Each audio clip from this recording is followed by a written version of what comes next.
Kay di ay inahan, nagpalit og gatas, patay na napalgan, nga giingong nalumos. Ay, kakuyaw ni balita Kuyawa po ni balita po, ato ni Siren, pinigay sa report ni katropang June 14. XFM Police Report. Police Report.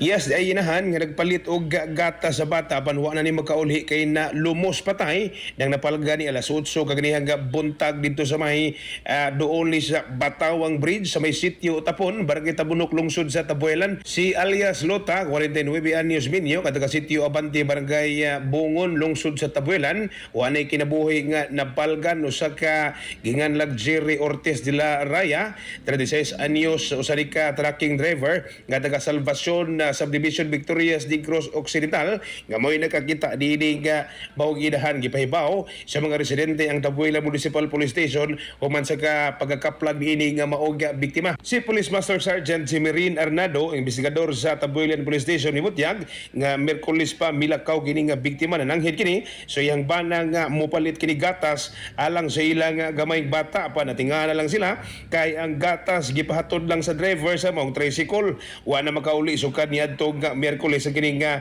namatay gipangita nila pero wa na gyud makit-i ang biktima. Huwebes sa buntag nga kaganiha gipahibaw sila nga napalga na nga wa na kinabuhi ang kini ang inahan.